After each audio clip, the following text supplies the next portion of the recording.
Bada bing, bada boo. There's a college in New York called Sarah Lawrence. It is one of the pricier institutions with an $80,000 a year tuition.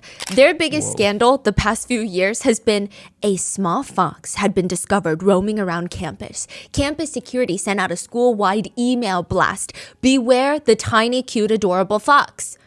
Usually, nothing spectacular happens on campus until 2019, an email blast goes out to much of the college students at Sarah Lawrence. A majority of them get this email. When you open it up, it's just a link to a website. And it's very strange. The website name is the full name of another classmate of theirs. So imagine yourfullname.com. Weird. I mean, is she sending out her portfolio? Did she accidentally CC all of her classmates? They click the tiny little blue link and they get hit with, "Hi, my name is Claudia, and I'm an escort that poisons people to win her mother's love and approval." Is Claudia the name of the website? Yeah, the opening page is, "I poison people, and I'm an escort." What the hell is going on? They click one of the tabs at the top, and Claudia, their classmate, her advertisement pops up. "You can book experiences with me. Our relationship will be as unique as our interpersonal chemistry. My greatest turn on is to see my partner engaged, connected, thinking, and feeling on a magnitude greater than the norm. A shared journey through experience that leaves us both in awe. Girlfriend services. At its core, what you are considering is the experience of naked desire and all that flows from it. I am an enthusiastically indulgent, naughty, and eager companion, eager to feel and be felt. I'm a very playful woman, blessed with the disposition to shine brightest in the depths of depravity. Dalliances include but are not limited to bondage, roleplay, and predicaments. Pricing: 1 hour, $1,500. 2 hours, $2,000. 3 hours, $3,000. 4 hours, $4,000. 12 hours, $7,000. Okay, it's a little strange, but to each their own. It's just confusing why she sent this out to all of her classmates. Was she hoping to find clients on campus? I mean, most of her peers, they can't afford rates like this, let alone the fact that it would be kind of awkward booking with someone that they're going to run into class next day. But what was the part that she said about poisoning people?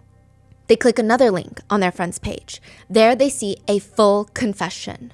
"Hi, my name is Claudia, and I would poison one of my closest friends, another student at Sarah Lawrence. I would poison Talia at least once a day and make sure her entire fridge was poisoned. I put mercury on her toothbrush. I began sleeping over in her room more and more frequently to accomplish this goal. I put arsenic and mercury in her underwear." This is sent out from who, though? From her Claudia. email? Oh. This is the most bizarre website that they had ever seen. I mean, one page is dedicated to advertising Claudia as a sex worker, and then the next page is her admitting to federal crimes. Like, what is going on? Also, why would she poison her close friend and roommate and classmate Talia? Was she jealous of Talia or something? But even then, it just doesn't sound like something Claudia would ever do. The classmates start freaking out as they're reading because it gets worse. Claudia mentions that she would even poison beverages at dorm parties. Meaning, who else on campus has she poisoned? Wait, there's a video. They click on it, and it's of Claudia sitting on bed. She's fully clothed, chewing a piece of gum, and she looks like she's about to fall asleep. There's a man's voice that can be heard. "Please talk audibly, Claudia." It's Sunday, March 22nd, 11:20 p.m. I'm going to tell the truth because it's destroying me not to. Claudia admits to not only poisoning her close friend and classmate Talia Ray, but also Talia Ray's dad. Why would Claudia poison her friend's dad? I mean, truly, none of this is making any sense. She says on the video, "I put it in your food, I put it on your back, I put it in your shoes, I put it on the handles where you would touch on the bed, I put it in the bathroom, I believe on your toothbrush, I put it on the keys of your laptop. My mom gave me the poison and she would bring it to me. She said that if people found out, if people believe you, we were going to go to jail. We needed to kill you." I didn't hear you. My mom told me to kill you. It's Sunday, March 22nd, 11:20 p.m. I'm making a video statement to say that I never stopped poisoning Lawrence Ray, Talia Ray when she was in my proximity, Isabella Pollock, Felicia Rosario. Also, when they were there. Start from the most current time backwards. Most current time. And first, are you making this by your own free will? Yes. Anybody pay you? No. Anybody threaten you? No. Anybody coerce you? No. Okay. And you said you want to make this because of what? Because I just want to make it. I just want to talk about it and tell the truth. Why? Because it's destroying me not to. The man on the other end holding the camera is Lawrence Ray, Talia Ray's dad. So this is Claudia's friend's dad, but also her cult leader. This is the case of Lawrence Ray, the man that starts a cult on a college campus, brainwashes his own daughter's friends, turns them into sexual slaves, and starts a multi-million-dollar high-end sex trafficking ring with high-profile clientele in New York City. And they send out email blasts? Yes. To why? We're gonna get into it.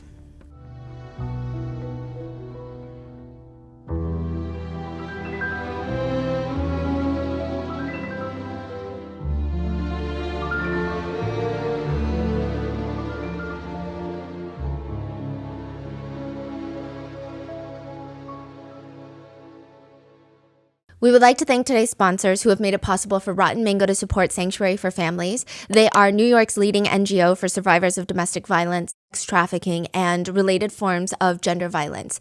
This episode's partnerships have also made it possible to support Rotten Mango's growing team of dedicated researchers and translators. We would also like to thank our listeners for your continued support as we work on our mission to be worthy advocates of these causes. Before we get started, today's case does include brief mentions of SA involving adults as well as CSA involving children. There are also themes of self-exit, DV, and gender sexuality-based violence. I would also like to thank Daniel Levin. He's one of the survivors involved in this case who authored a memoir titled Slonim Woods 9. I came across this memoir during our research and I read it from front to back and then I combed through it all over again. And we do reference a lot of the details, but of course we couldn't include everything, nor would it do the memoir justice. So please pick up a copy of his book. There is no closer deep dive than this memoir. It's also a fantastic resource and deserves all of its praise. Daniel writes so candidly, and I think it's a really important read that can help people understand how these types of cases happen because at face value, it feels so unbelievable. Lastly, there are many different opinions, discussions, doubts regarding victimhood versus culpability for two young women involved in the case, Isabella Pollock and Talia Ray. I want to be explicitly clear that we are only here to retell events as they happened, and we did our best to present them in a way that is neutral and unbiased. So with that being said, let's get started. Lawrence Ray is friends with the mayor of New York City. He's buddies with the last leader of the Soviet Union, Gorbachev. I mean, at the time, arguably, he was one of the most powerful people in the entire world.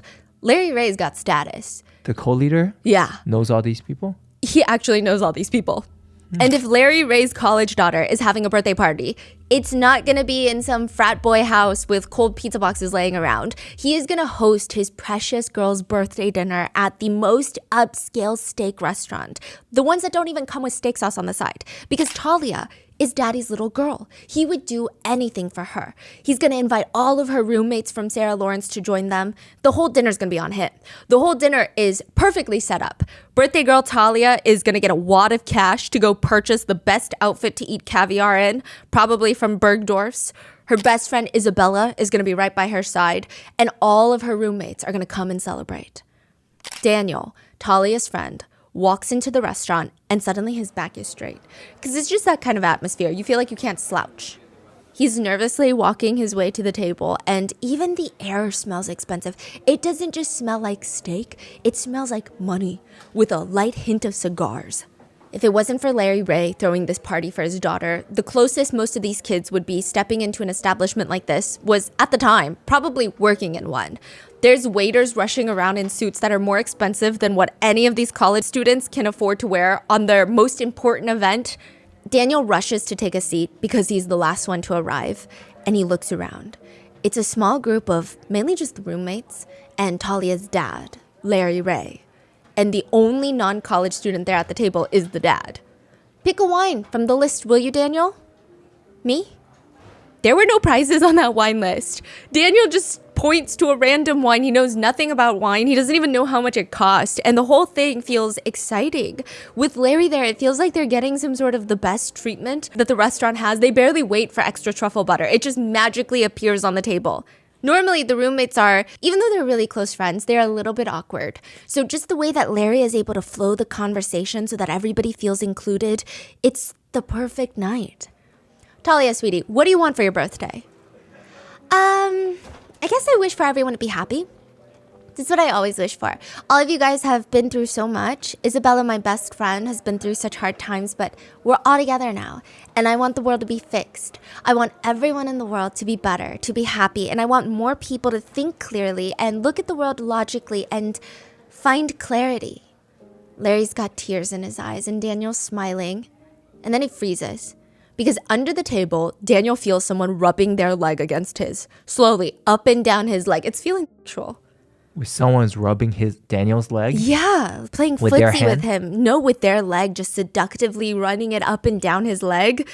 His With their eyes, feet? Yeah, his eyes shoot up in the direction that it's coming from. It's Isabella, Talia's best friend. She holds his eye contact, giving him this long stare, and then she slowly stands up, not breaking eye contact. Excuse me, I'm gonna use the restroom.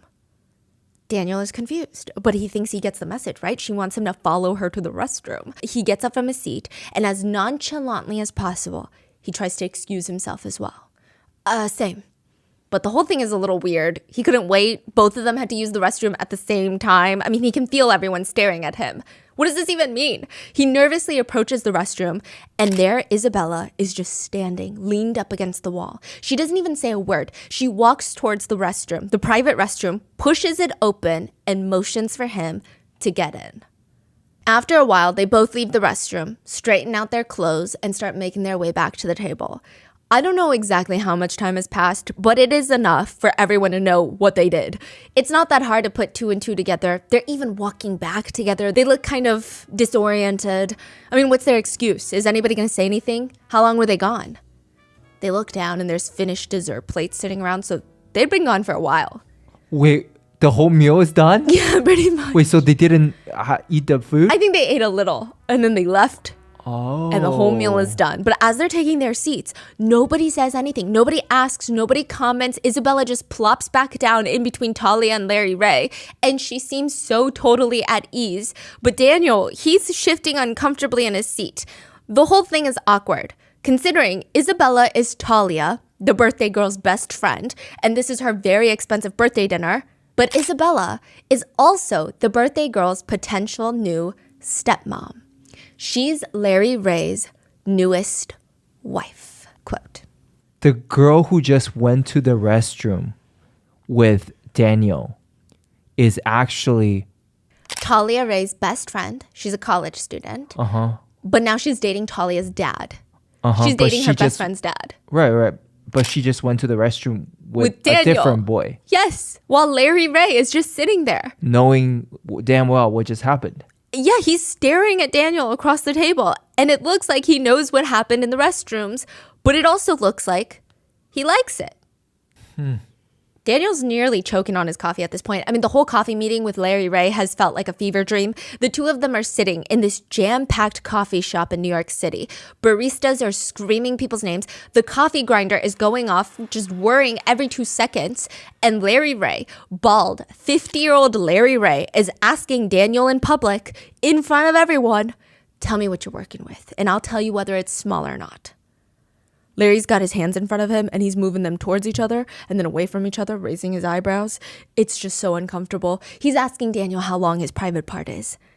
What? I mean, this can't be real life right now, right? This whole coffee meeting feels like something that you see in a badly written sitcom. I mean, ever since they got there, Larry's been ordering Daniel around. Danny this, Danny that. Danny, grab the coffees, won't you? Danny, get some half and half for me. Daniel hates when people call him Danny. But for some reason, when Larry demands something of him, he just gets up, autopilot mode, grabs the coffees, grabs the half and half, and right now, he's staring into Larry Ray's eyes, which is kind of unsettling because Larry's eye whites are impossibly white. When he gets excited or mad, his whole face turns red, and then his eye whites are just shining, almost glow in the dark. Daniel finally gives in, leans in, and tries to quietly tell him the size. Larry does not return the favor and whisper. Instead, he's just letting his voice boom through the whole cafe. Dan, that's normal. Not a problem at all. What matters most is how you use it. What about Isabella? You ever slept with her? Oh, what? No, never. Why not? She was around all the time, wasn't she? You think she's good looking, don't you? Wait, didn't Daniel sleep with, was it Isabella? Yeah, so this is before. Oh, this is prior to the meal. This is like his first time meeting Larry Ray, really. His first time having a conversation with Larry Ray. Got And it. the whole thing is weird. It's like a staring contest. Larry might as well take out his eyeballs and dangle them in front of Daniel's because it feels like some sort of test or something. Daniel just can't stand it anymore. He just blurts out, well, I'm working on trying to understand my sexuality. Oh, well, I can tell you right now. You're not gay. You don't have small privates. You just need to relax. Trust me. I'm professionally trained to evaluate people, to walk around inside of their minds. That's super easy for me, you know? I want to use that to help you, okay? Would you like that? Something in Daniel does kind of want help just because it sounds so easy. Larry would come into his mind, fix all of his problems. I mean, why wouldn't you say yes, right? It would just make your life easier. It'd be so quick for all these big, complicated feelings to just disappear. Yeah. Okay. Good. Now let's get out of here. Daniel looks up. The entire coffee shop is closing up. They had been there for almost 6 hours. They walk out onto the dark street and the air feels chilly. And right there, parked on the street, is a full-sized limousine. The long ones. Come on, get in. Daniel hesitates. He ducks his head to peer inside the limo. And inside, 4 of his roommates are sitting there and giggling. Had they been waiting for 6 hours for them to be done in the coffee shop? They stop mid-sentence. They look at the guy. Well, how did it go? It went really, really well. The roommates in the limo, they're glancing at each other. It's like they know something Daniel doesn't know. Like he just joined a secret little club just now with this coffee date. Larry urges him to get in the back. Now, what do you guys all say? Shall we get some dinner? I mean, who can say no to coffee? Who can say no to a limo ride? And who can say no to a dinner with friends? This would be the start of the Sarah Lawrence College sex cult that operates under the radar, even on campus, and stays active for 10 years. Videos would be uncovered, and one of them is of Daniel standing in front of Larry. His body language looks completely detached. He's just standing there in his red shirt, staring blankly at Larry, who's standing out of view of the camera. Now, Dan, you're trying to pull back now, aren't you? Yeah, yeah. He nervously shoves his hands in his pockets. He's a full-grown college student, but his body language is like a child being scorned by an abusive parent or something. Larry grabs a steel wrench and uses the blunt side of it to wrap around Daniel's neck and yanks him towards his face. They are now standing, faces just inches apart from each other. Larry, please, I'm being honest. Give me your tongue. Stick it out. Stick your tongue out. In the back, you can hear a girl giggling. Give me your tongue. Stick it out. Stick the fucking tongue out. Larry takes a wrench, squeezes it shut on Daniel's tongue, and starts pulling him closer to him. His whole body language is flinching. His shoulders are up. He's just trying to follow the wrench to avoid more pulling on his tongue. But Larry notices, and as punishment, he starts pulling the wrench up, forcing Daniel to get on his tippy toes unless he wants his tongue ripped apart. And in this very calm, menacing voice, Larry threatens Daniel. Next, it's going to be the head of your cock. Do you understand? Next, it's going to be the head of your cock. See this? How it feels? What if I pick you up like that by your privates? I'm gonna pick you up by your tongue. You think I'm playing with you right now? You're a grown man. I'm a grown man. Larry right now is torturing Daniel. And this is really all it took.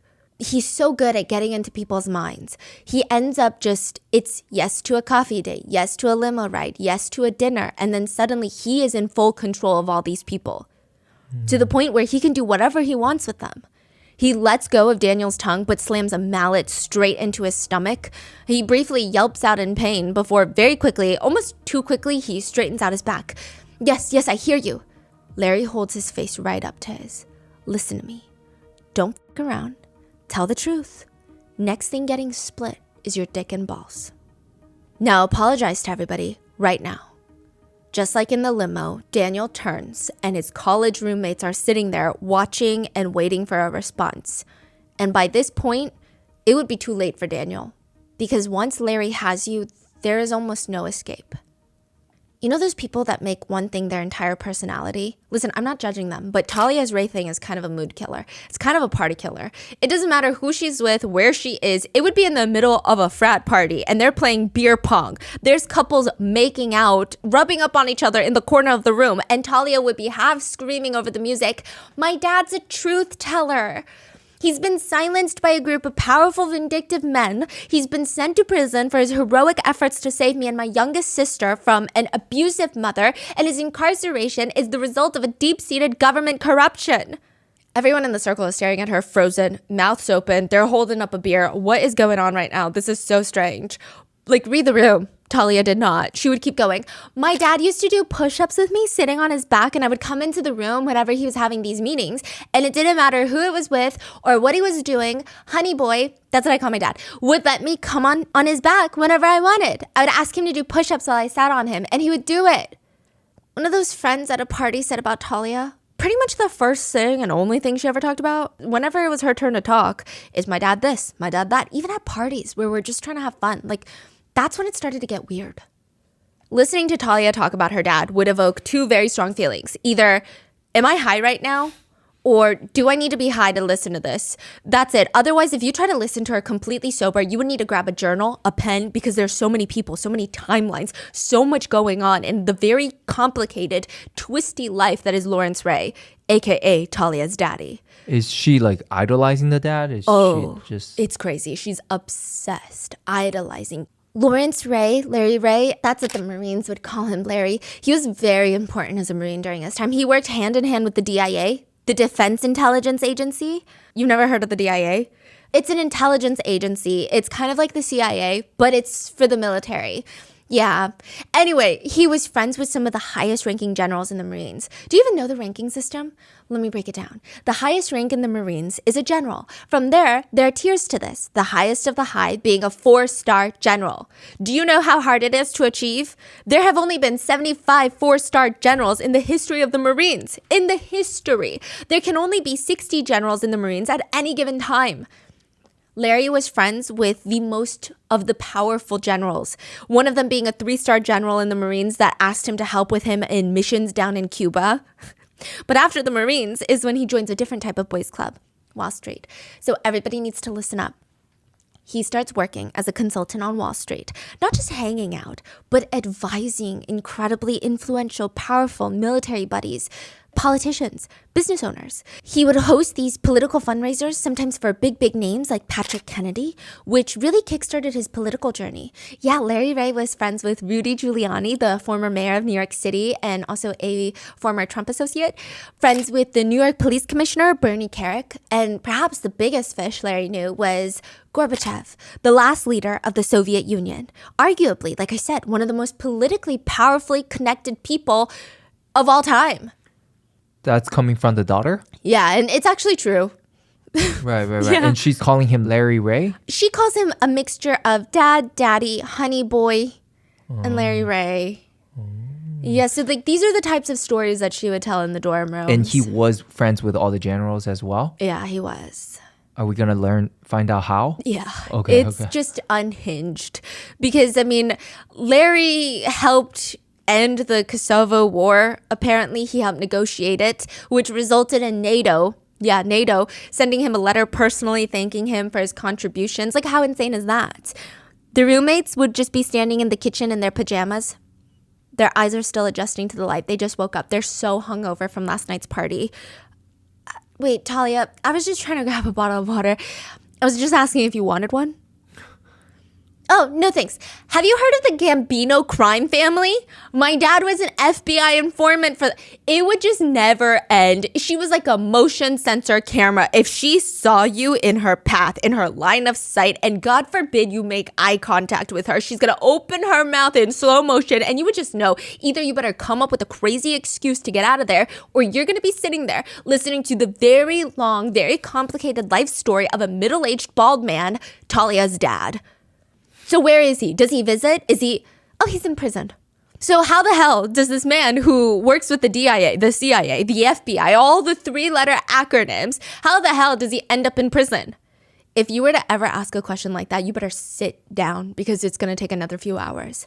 Well, the story starts once upon a time, with a man named Bernie Kerik, the police commissioner of New York City at the time. He was the police commissioner when 9/11, the tragedy, happened. He was also best friends with Larry Ray. Well, long story short, let's just say Bernie opened up a bit too much, and Larry knew a tad bit more than he was supposed to about 9/11, things that the public should not be privy to.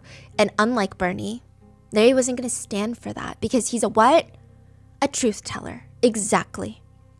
Unfortunately, that put a giant target on his back. Powerful people, I'm talking degrees of power that we can't even fathom possessing, were after Larry. Bernie Kerik, Rudy Giuliani, and then President of the United States of America at the time, George W. Bush, and his Vice President, Dick Cheney. Yeah.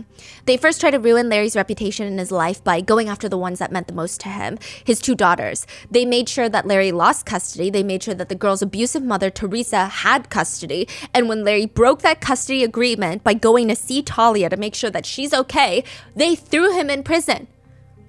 Which is smart, because now when he comes out of prison, whatever he says is just going to be, do you hear this guy? He sounds like a butthurt felon, a conspiracy theorist against the system because it didn't work out for him.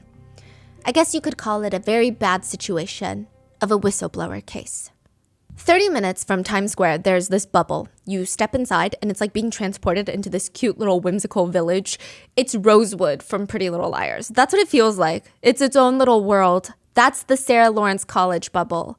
The students in attendance there would say, and this is according to them, most of the students there are maybe the kids that were outcast in high school, the nerdy ones, or the artsy types. In Slonim Woods 9, an on-campus townhome, there are 8 students living in the 8-bedroom building. The 8 roommates are Talia Ray, aka Larry Ray's daughter, the one who can't stop foaming at the mouth to talk about her dad. You say 8 bedroom? Yeah. Also, there's one dorm room with 8 bedrooms. Okay. Yes. I mean, honestly, aside from Talia's slightly unsettling obsession with her dad, Talia's pretty normal. She's very pretty. She's brunette, got these big doll-looking eyes. She's probably the most unique out of her roommates. The other 7, they're really busy during sophomore year trying to find themselves. Talia Ray already found herself. She already knew what she was going to do with her life. She was going to go to law school and help whistleblowers like her dad. That was her whole life mission. It's since day one. She was a little bit intense at times, but you have to admire her drive. Then you have Talia's best friend, Isabella. She is the complete opposite of Talia. She's not close with anybody else in the house except Talia. She's super shy. I mean, that's one way to put it. One roommate would put it this way. She's a social recluse. I mean, she hides a lot. She hides in her room. She hides with her hand. She always hides behind her hair that's hanging in front of her face. She really only had one friend. Talia. That's it. So we have daddy's little girl, Talia, super shy Isabella, and then Santos. Santos is Talia's boyfriend. Everyone describes him as being the puppy of the friend group. Everyone who knew him said he really just kind of behaved like a puppy. If he was happy, you would see it. If he was sad, you would see it on his face. There was almost an innocence to Santos. And like a puppy, he would kind of just trail after Talia. Whatever she's doing, Santos is doing. So we got daddy's little girl, Talia, super shy Isabella, sweet Santos, and now Claudia. Claudia is like the one from the beginning of the story. She is a true artist of the friend group. Her room is probably the messiest. She has a very chaotic way of thinking, which can sometimes be overwhelming, but other times she just has these creative moments where crazy things happen. And just like every good artist, she always looks like she's going through it. She looks like a tortured soul, in a sense. Daddy's girl Talia, super shy Isabella, sweet Santos, artist Claudia, and then Daniel. This is one of the key people in today's episode, but also the author who wrote the memoir that was an invaluable source for today's episode, so keep that in mind. He's also in Slonim Woods, and so is his girlfriend, Raven. Raven is kind of the unofficial 9th resident. She does not have her own room, but she's always in Daniel's room, so practically she's living there at one point. That makes 5 roommates. There's still 3 more, Gabe, Max, and Juliana. They are not the focal point of today's episode because they'll eventually break away from this group, all because of one question. This is what triggers all of this. This is what starts it all. Guys, do you guys mind if my dad stays with us for a few nights?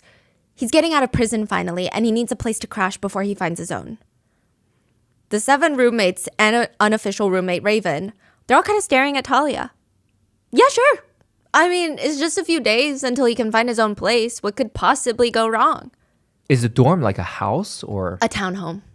Townhouse, yeah. And there's 8 different rooms in this house? It's kind of crazy. It's on campus, the edge of campus.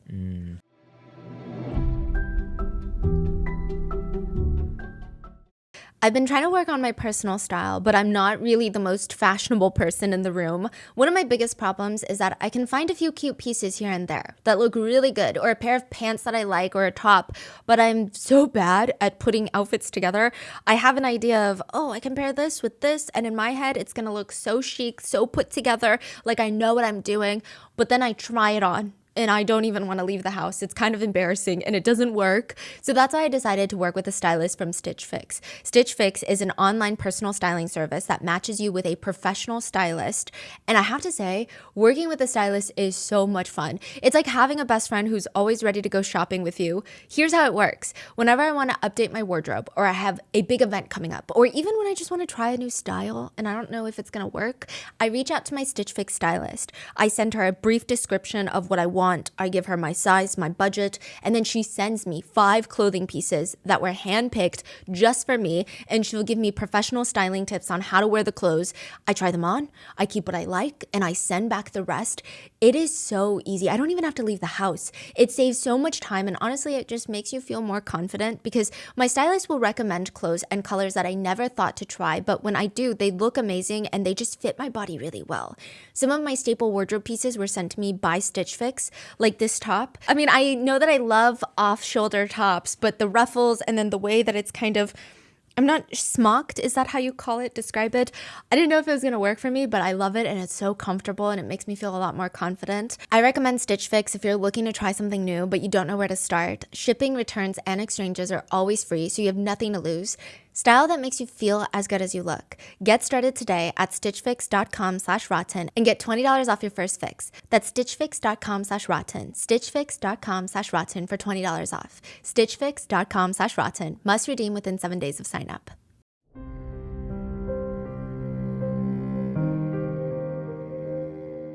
Now, the greatest day of Talia's life arrives. This is the one that she's been waiting for the past 2 years of college. I mean, it's a pretty uneventful day for everybody else at Slonim Woods. The door to Slonim Woods 9, the townhouse, slams open. Talia screams, jumps up, starts booking it towards the door, and then she's jumping almost in midair into her dad's arms. 50-year-old Larry Ray is not what everyone was expecting. I don't know, you hear Marines parachuting, doing missions. He sounds like James Bond, so you're expecting James Bond. But he looks like a dad. He's on the shorter side. I mean, I guess more so average height. His head is very cleanly shaven, like a boiled egg.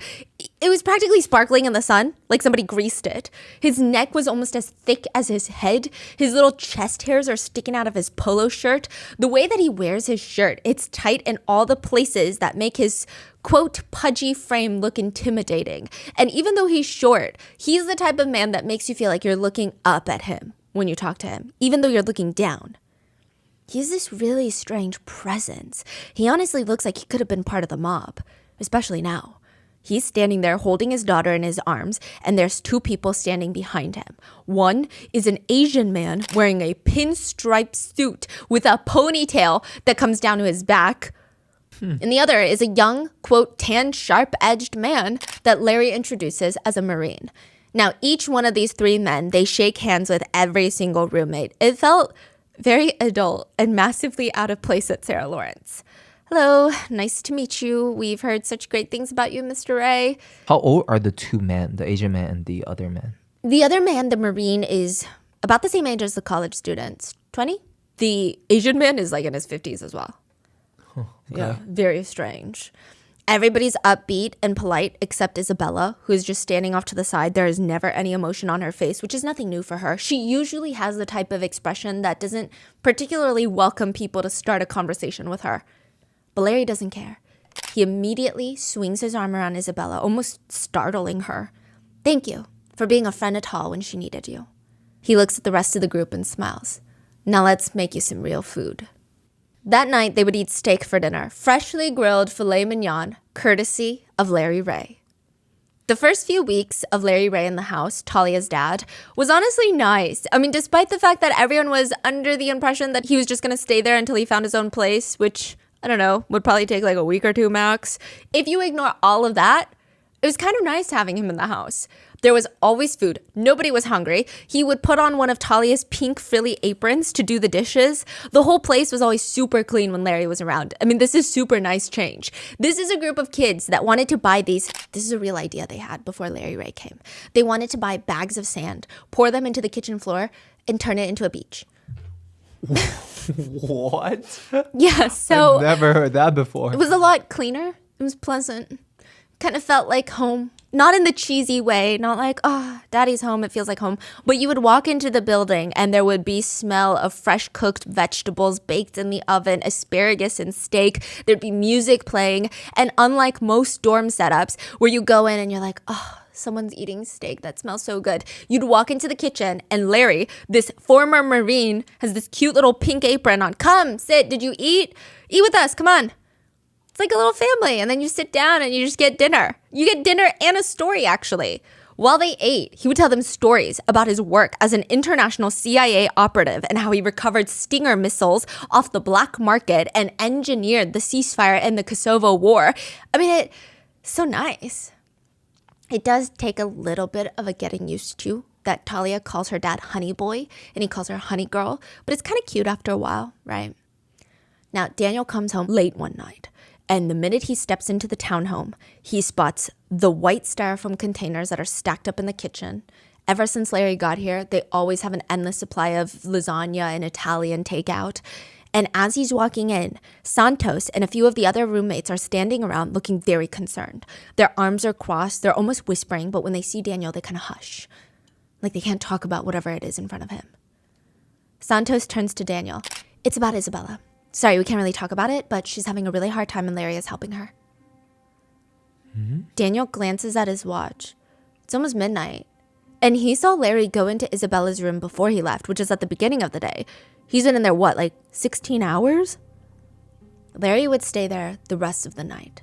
The next day, some of the roommates would walk by Talia's room. The door would be wide open. They would peek their heads in, and inside, Larry and Isabella are sitting on Talia's bed.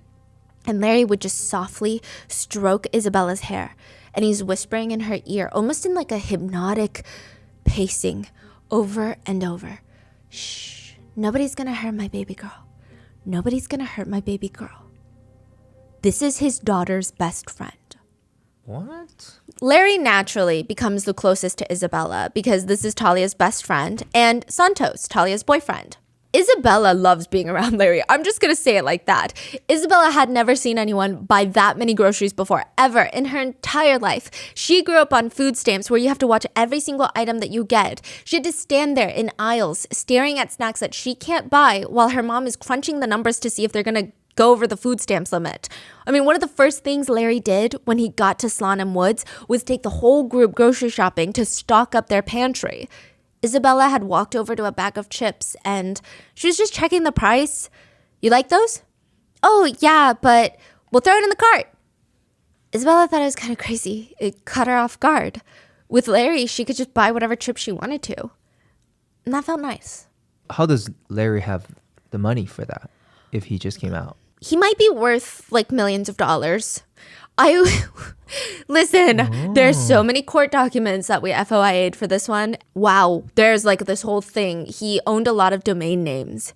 This is when domain names were selling for a lot of money. He had 8,900 domain names. And according to some of the court documents, if he were to sell them, they could amount to millions of dollars. I don't know if he was actively selling them though. So he bought a lot of domain to flip them later. Yes. Wow. But he also is just kind of a scam artist. We'll get there. Yeah. So for Santos, he just felt very lucky to be there. Honestly, he just felt lucky that Talia was dating him. She's so pretty and so socially competent and confident in herself. They met in Roman literature class, and one day after class, Santos had walked up to Talia and very nonchalant, super confident, he just said, "We should grab lunch sometime." It was so bold. I don't know what possessed Santos because he had never done anything like that in his whole life. But Talia said yes. This would be Santos's first ever relationship. And the other roommates knew that it wasn't going to end well. They said, Talia and Santos' relationship centers around one very crucial exchange. Santos is a great listener, and Talia is someone who needs to be listened to. But now that Larry's here, Santos finally has someone to listen to him. Larry would sit down with Santos, and for the first time ever, he just felt so understood, which is kind of crazy. Larry would just calmly, in this fatherly, very preacher-like voice, "Your mother and father did not pay attention to you, since as long as you can remember, yes? The drive was to get love and attention from them, and the effect that has on you, you've become uncertain. How? How did you know? Santos, I know you. I see you." Once Larry started having these deep conversations with Isabella and Santos, all the other roommates start noticing the two of them change. I mean, it was pretty drastic. Isabella was a completely new person at this point. She went from using her hair as blackout curtains, like she would just mope around campus. Kind of off-putting, honestly. But they said the best word to describe Isabella after Larry is very vibrant. She was just engaged in everything. She seemed fully there now. I mean, you'd be in a conversation with her and you'd be, who is this girl? This is not the girl that we used to know. This is wild. There's almost this twinge of jealousy from some of the other roommates. If that's what Larry can do for Isabella, what can he do for me? That's so fascinating that sometimes all it takes is someone to talk to you, encourage you, and then be a whole new person. Yeah. Isabella's mom almost drops her phone when she hears Larry on the other end. What did this man just say to her? Look, Cindy, I don't know if you knew this, but your daughter was molested when she was younger. Isabella's mom is so confused. What the hell is this man talking about? It's almost winter break. This is one of the few times Isabella will fly in from New York to Texas to be with her family. And now this man, Isabella's best friend's dad, is on the phone telling her that her daughter is not going to be coming home for Christmas because she was essayed by a family member as a child. Cindy is pacing the room now. What are you talking? I don't know what you're talking about. Yeah, and she's brought it up recently to me that if she has to go back home for winter break, she's going to self-exit. Cindy goes quiet on the other end. She feels like she's been thrown for a loop. She has zero idea what Larry is even talking about right now. Like, what's going on? This is the first time that she's ever hearing that her daughter Isabella she was sad as a kid. Wait, but she thought it was the divorce and it was rough on her, but she never mentioned being assaulted, and Cindy thought that she was close enough with Isabella that she would want to trust her with that kind of information. Cindy, you were a terrible mother back then. You were negligent. You didn't protect your daughter. That was then. That's not today. Today, you probably wouldn't let that happen. But I'm letting you know, if she comes home for winter break, she might self-exit. She doesn't want that. So, of course, Isabella doesn't need to come home if that's the situation. She would never force her daughter to come home if something like that's going to happen. She just wants to talk to Isabella, figure out when, how can she help Isabella now? But Larry refuses. She tries to reason with him. If Isabella doesn't want to talk to me, how are we going to get this stuff straightened out if she doesn't just talk to me? You see, the thing is, you got to understand this properly. Nobody is going to convince her to talk to you. I couldn't even do that, Cindy. I swear the only thing I care about right now is helping Isabella. Larry promises Cindy, parent to parent, he's going to take real good care of Isabella. He's going to help her. Cindy would not hear from her own daughter for the next 10 years. And by then, Whoa. Isabella would be in prison. Larry would stand in the living room of Slonim Woods, his chest all puffed up like a peacock. You have power over your mind, not outside events. Realize this and you will find strength. Who wrote that? They all respond, Marcus Aurelius. Exactly. Larry had two favorite people in the whole world. Marcus Aurelius, the Roman emperor that was one of the most influential Stoic philosophers of all time, and Larry. Those were Larry's two favorite people in the world. The way Larry starts brainwashing the kids is insidiously slow. Nobody even sees it coming. After dinner, the roommates would grab these giant pillows off the couch, throw them on the floor, pile them up, just like this massive cushiony pile. And with their little snacks, Larry would start playing Cosmos on the TV. Exploration is in our nature. We begin as wanderers, and we are wanderers still. We have lingered long enough on the horses of the cosmic ocean. We are ready at last to set sail for the stars. We are away for the cosmos to know itself. Whoa. Their eyes would be glued to the TV, and then suddenly it would go black. Larry would have turned it off, which means it's time for one of his another lectures. He's like the little townhome's own professor. Society's moving. You're in it. There's lots of options which way you're going in this moving entity called society, right? Look, you have to be a person that you're capable of being. Your true self. That person, your potential is being held back or restrained or clouded right now. You need to just have the courage. Have the courage to ask yourself, who am I? It sounds silly at first, but try it. He's a talker, huh? Oh, they say the way that Larry exhausts you to death by talking, he yaps for hours until you don't even know why you got into this fight or what he's trying to convince you of. You're just agreeing to everything. You never know. You might learn something interesting. What does that even mean? That means every single person is capable of being and reaching their max potential as long as they get clarity to do so. But none of the kids at Slonim Woods 9 have that right now because their minds have been so cluttered and messed up and filled with all this gunk that's been conditioned to them by their friends, society, and their own family members. Larry could just tell that this group of students needed a lot of help. He would call house meetings with the roommates. I mean, of course, the ones that liked him showed up. The other three, Max, Gabe, and Juliana, they thought it was so weird. Like a little lecture every night in the living room. Why would you come back from class just to go to another class with an unqualified professional? It feels like group therapy sessions, but without the therapist. Just like Talia's dad. It was weird.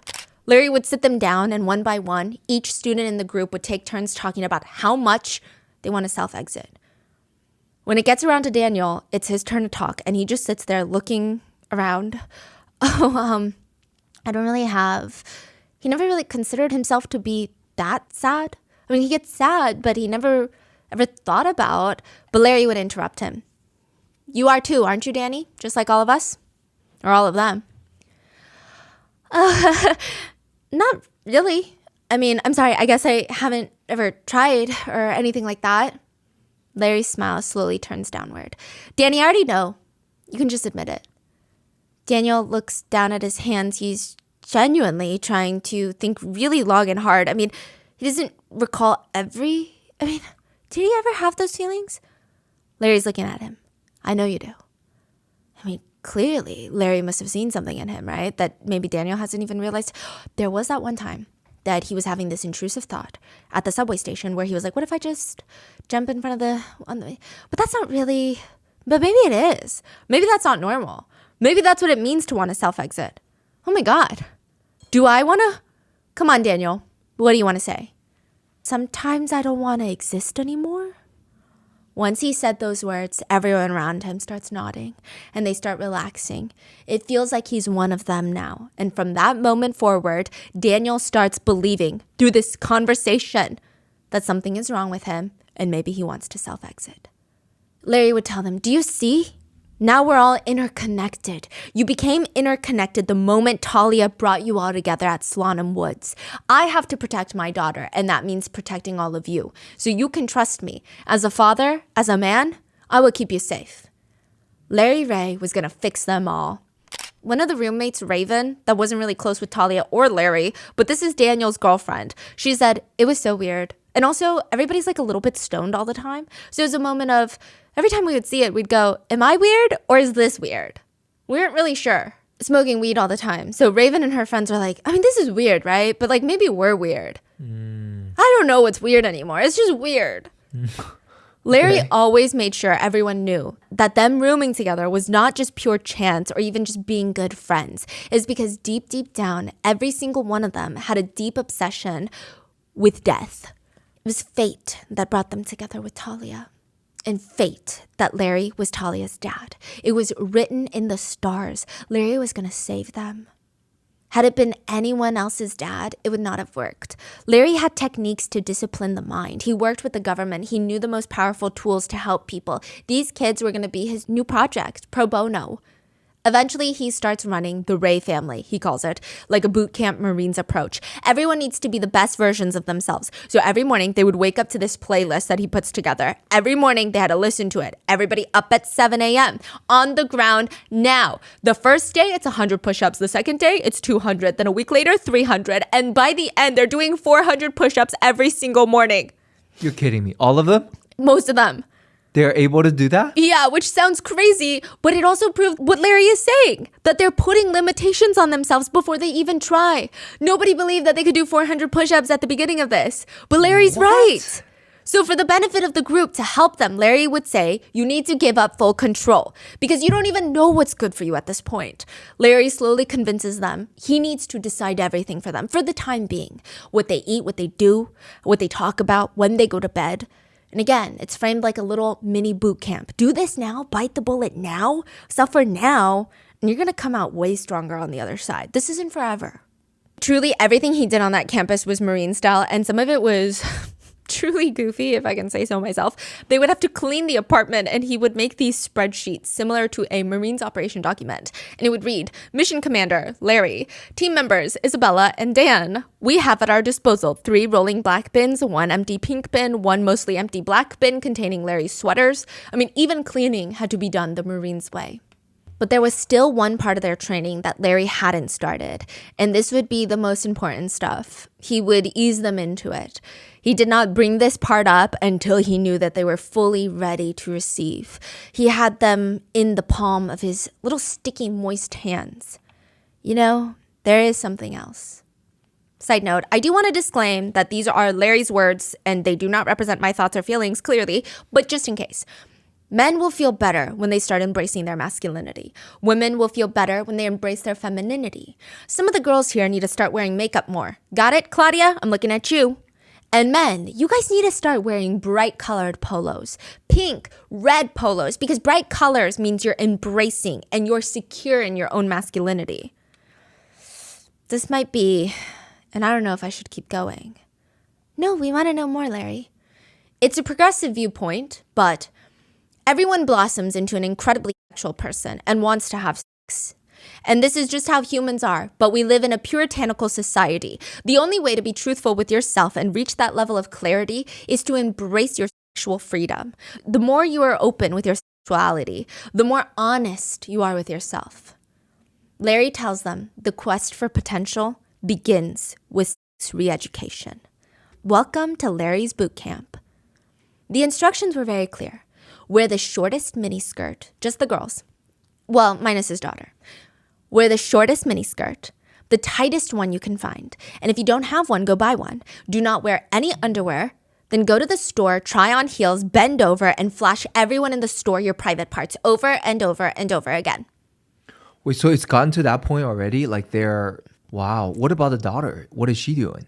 Just hanging out in her room studying for Oh, so class. she's not a part of this. No. But she knows. She has full clarity. Larry would say that because she was raised under him, she has full clarity. She doesn't need to go through a boot camp. But she's seeing this right now. Yeah, pretty much. And what is she doing about it? Does she think this is cool? It's hard to know what she's genuinely thinking because I think that she's been so brainwashed since Larry. So she doesn't stop him, if that's what you're wondering. Even though these are her friends, yes. Now, that's just step 1. There's levels to Larry's re-education camp. The next step is go to the bars. Find someone you think is cute, lure them into the restroom, and perform oral while taking a video to show as proof for Larry. How many people are doing this? Because he does this throughout the 10 years. So as of right now, it'd be Isabella and Claudia do this. But then most of it is actually focused later on Felicia, but she hasn't entered the story yet. Oh, okay. So right now it's mainly 2 of the roommates. Yes. Okay. Now, next, take a cab ride. But when you get to the destination, pretend like you forgot your wallet and ask the taxi driver if there is any other ways to pay, like with sex. Or go to Home Depot, Lowe's, one of those hardware stores, find an employee and beg them to have sexual relations with you in the stockroom. Make sure you record that all for Larry as well. And then the final few steps would be the top tier self-growth potential stage, right? This is where Larry wants them to be. Either pick someone random off the street. The more old, the more disgusting and vile the man is, the better. Get them to have intimate relations at Central Park while you record it. Or if you're really, really ready, go to government housing developments in New York City, find a group of men to quote you and record it. This part of the therapy sessions, the intimate relations with strangers, is very important. It's pivotal in the girls' growth as people. If they fail to do it, Larry is not opposed to making them sleep outside and not letting them back into their quarters. There was a time one of the girls came back with a video that was not great, and Larry just blows up on her, screaming at her in front of everyone. Who does this? Who goes and makes a video like this? You can't even see anything. This is so stupid. You're so incompetent. You're so useless. Are you sure you go to a good school? I thought you're college educated. I thought you're smart. Clearly not. And why is your skin so flabby? You look like a chicken. Do you know that? Is he genuinely just want to see a video like that, or? He loves the shame. Larry would tell the girls that the man's genitals and the girls' faces had to be in the same frame, and it had to be in very, very clear view. The guy's face did not matter. All that mattered was the girls' faces had to be very clear and the actions had to be done very clearly. Because again, it's the shame that he's getting off on. Then one day, out of the blue, Daniel breaks up with Raven. What?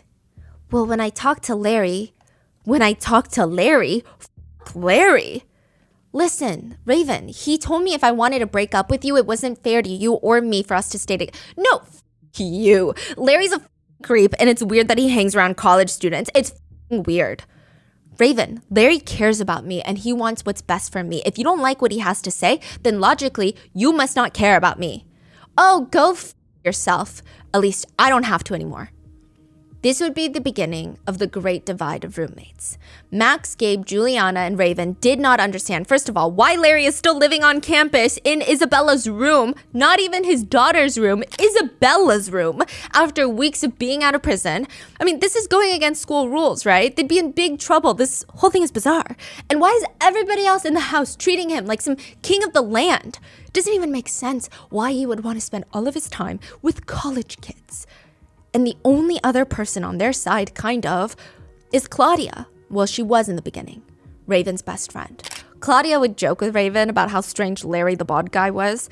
But then one day, Raven comes downstairs to grab some water. And there's Larry chatting up Claudia in the living room. Raven goes back upstairs, but when she comes back down a few hours later, they're still there in the same place. They've been talking for hours, they haven't moved. But like, is one silly conversation gonna do anything? That weekend, Raven and her friends are sitting around smoking weed, which, it's college, you get it. Oh, Claudia, come. Normally, Claudia partakes in these activities, but this time, she just stops in the doorway. Oh, no thanks, I can't because I'm schizophrenic. They all pause and they stare at her, like, what did she just say? This is the first time they're ever hearing of this. Yeah, Larry told me I was. Raven's starting to feel agitated. Okay, that's enough, this is ridiculous. You really have to stop listening to Larry. He doesn't know that he's talking about. You're fine. Claudia looks at her best friend Raven, and tells her, you telling me that I'm not schizophrenic is only harmful to the process of me getting better. They don't even know what to say, but Claudia starts bringing up all these instances from her childhood where she knew there were symptoms of schizophrenia, onset schizophrenia. I mean, just stuff that she's never talked about before. Big childhood trauma, life events that she's never mentioned until now. It almost felt fake, like she just made them up. And that was the moment they just knew. They lost Claudia to Larry. Raven could see her roommates falling for this old bald guy, and she had no idea what the hell was going on. I mean, worse than that, she can't even talk to them about it because they would say that she's being strange. He's just like a dad. But clearly it's an unhealthy attachment. Clearly he's a manipulative person trying to use them. But the part that would drive her insane, the part that proved everybody else's point that Larry was a good person, was they would scream at her, what on earth would he want from us? And to that, Raven had no answer. The best way one of the roommates could describe it was, everyone at the beginning thought it was very weird. And then one by one, he would get them alone, have these conversations, and suddenly they're like, oh, he's not so bad, to actually, he's pretty great. Actually, he's saving my life. Actually, he's the best thing that's ever happened to me. Actually, I'll never not listen to him. Actually, f*** you, and I'll never listen to you if you talk bad about him. And all of it would happen so quickly. After sophomore year, Max, Gabe, Juliana, and Raven would part ways with the other roommates. They would all move out of Slonim Woods, and slowly they would all lose contact with each other. Until 10 years later, the group of 4 non-believing roommates would help bring Larry down. What? After Slonim Woods 9, the group, Larry, his daughter Talia, her best friend and new girlfriend, Isabella, Talia's now ex-boyfriend, Santos, Claudia, and Daniel would move into a one-bedroom apartment on the Upper East Side off campus. So how many people are there?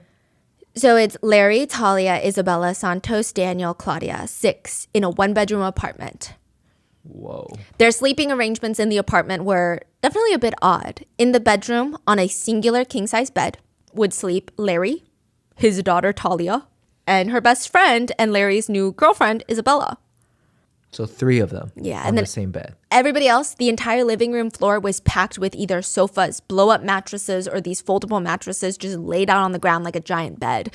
Everyone else was free to sleep there. Wait, so Isabella is like everybody knows that they're dating or sleeping together? It's pretty clear girlfriend? that they're sleeping together. Okay. Yes. Sometimes the others were asked to leave and go find a place to stay for the night for whatever reason. Most of their families did live in New York, aside from Isabella, so they would sometimes go stay with their parents, but most of the time they would just sleep in the living room. And they would have all of their stuff stuffed into these tiny closets of this apartment. The whole place was clutter. But most nights, Larry would kick everyone out of the bedroom, even Isabella and Talia, so he could call his girlfriend in LA.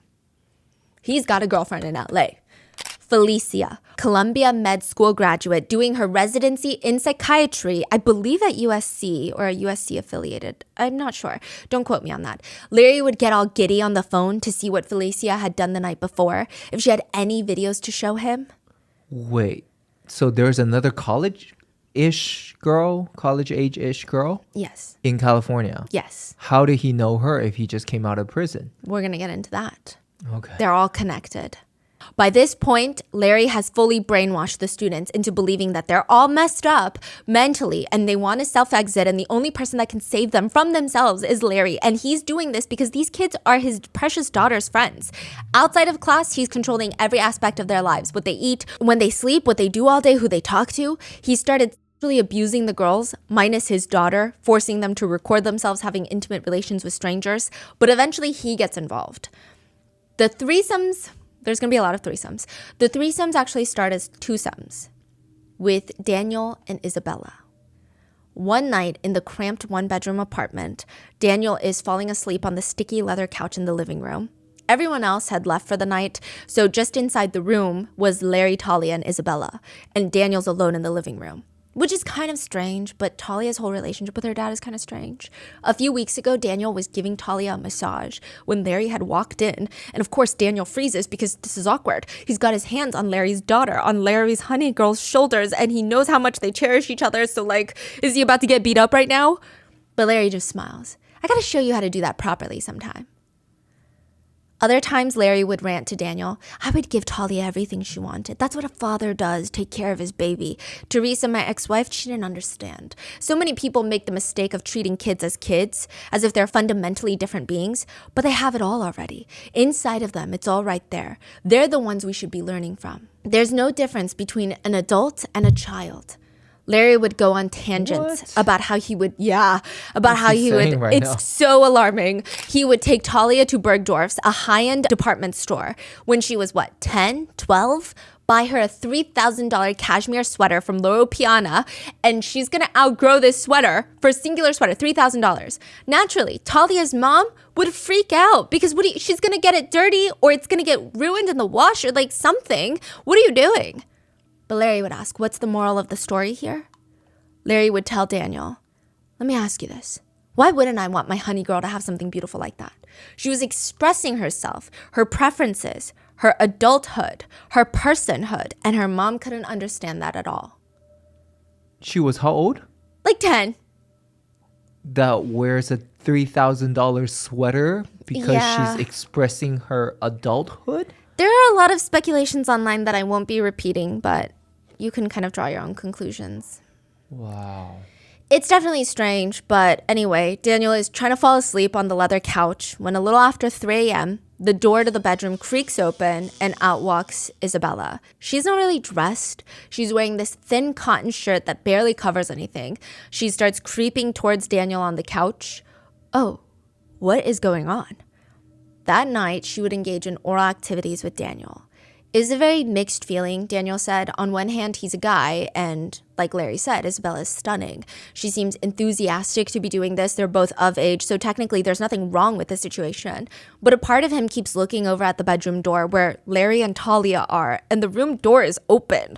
So it feels strange. It almost feels like Isabella was ordered to come out here and do this. And from that night forward, it just kept happening until Larry starts joining in. The first time Isabella and Daniel are alone in the bedroom having intimate relations, of course, right at that moment when they're both unclothed, the door slams open and in walks Larry. He doesn't even appear shocked in the slightest at what's going on. He won't even acknowledge that they're naked, okay? He's just patting Daniel on the back. That's my boy, Danny. Larry sits on the edge of the bed and starts going on one of these long-winded rants. He would always have these lectures. What is the best way to have intimate adult relations? With Gregorian chants playing in the background. 13th century Gregorian chants. If you've never heard of it, there's no instrumentals. It reminds me of Catholic choir music. It's using the echoes of voices. There's like a group of people singing.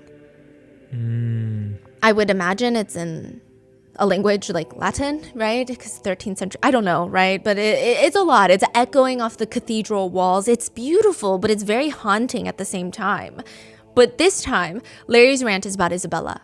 Izzy loves watching explicit adult videos. She's obsessed with it. I bet you didn't know that, Danny. I bet you thought no woman likes explicit videos. But most women are freakier than you and I. Izzy used to hate her body, and she hated intimate relations. You wouldn't believe how many women hate their private parts. It's a travesty, really. A sad thing. And when I met Izzy, she had one of the worst I had ever seen. I mean, it was awful down there. She didn't even wash it properly. When she would bathe, which wasn't often, she would just skip down there. Imagine that. Imagine the smell. I have an incredibly sensitive sense of smell, Danny. The DIA called it superhuman. My nose, superhuman. Wait, so they're naked right now? Yeah. And he's talking? Mm-hmm. Okay. You know the dogs? They got 40 times more sensitive noses than you and I. Think about that. Boy, the dogs would come running when Iz walked outside. Isn't that right, Izzy? What is going on? Isabella is listening to Larry like he's teaching her the ways to life or something, which is making Daniel even more uncomfortable. This is so degrading and mean, honestly. But Larry doesn't stop. He keeps going. In fact, he has Isabella turn on explicit videos so that the three of them can watch them together. And before Daniel knew it, he's laying on the bed watching videos of two men and one girl. Nothing physical happened that day. But moving forward, it just became this reoccurring incident. The three of them in the bedroom and Daniel in these uncomfortable situations.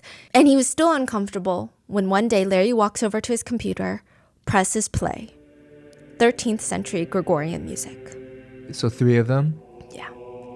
The group therapy sessions would continue in the new apartment, and they actually got a lot more serious. Larry becomes fixated on each person's childhood trauma, how much trauma they must have endured for them to end up so messed up the way they are now. Their brains are scrambled. Even if they insist, nothing really happened in my childhood, truly, like nothing traumatizing. Larry would say, I know deep down, all those vivid assaults, you were essayed, and I know that you're just repressing it.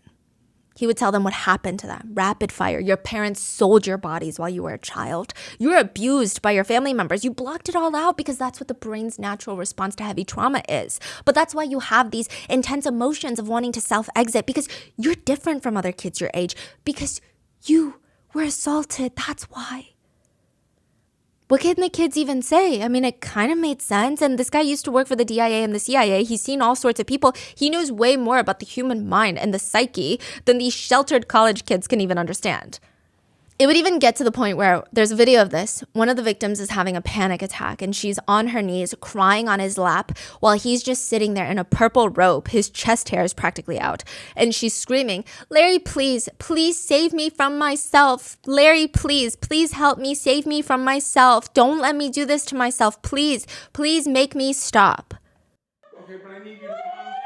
I need you to calm down. I need you to calm down, sir. I need you to calm down. Okay. Please help me! Okay. Please! Okay. Please help me! Please! Daniel even wrote a poem later to pour out all these very complicated feelings, and it starts off, we assume most people weren't molested as children, but what if they were? All of them. And it was such a scarring experience that no one remembers. After all, aren't the most disturbing things the ones most likely to be blocked out by the psyche? Daniel said at the time it made complete sense. Larry said all of these things were just repressed and hidden in the bottom of their deep, dark wells of their memories. Interestingly enough, though, these mental health sessions, the interrogations rather, once they served their purpose of making the students believe that they were abused by their family members, which would ultimately isolate them from their family members, and they would mentally be broken beyond repair. They quickly went from, let's talk about our feelings, how can we help this person's mental health, to what did this person do to sabotage the group, huh?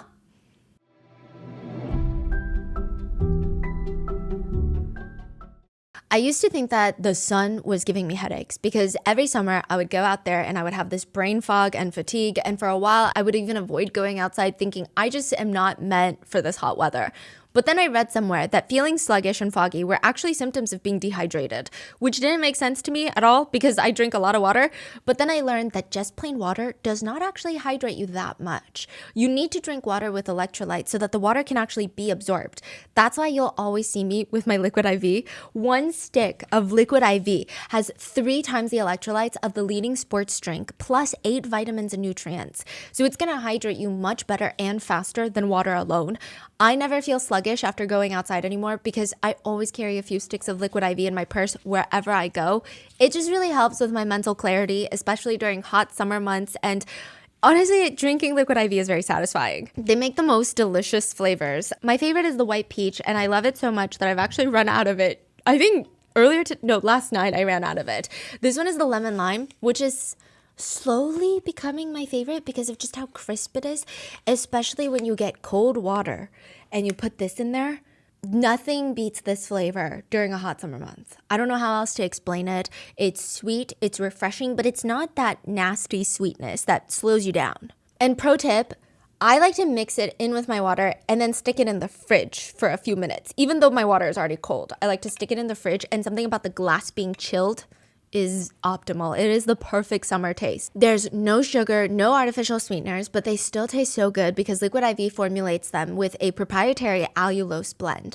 Somehow it tastes like it's made with real sugar, but it's like having a dessert. I mean, there's a reason Liquid IV is the #1 powdered hydration brand in America. So if you're like me and you get fatigue in the summer months, you might just be dehydrated. And instead of chugging a gallon of water a day, try Liquid IV. Turn your ordinary water into extraordinary hydration with Liquid IV. Get 20% off your first order of Liquid IV when you go to liquidiv.com and use code ROTTEN at checkout. That's 20% off your first order when you shop Better Hydration today using promo code ROTTEN at liquidiv.com.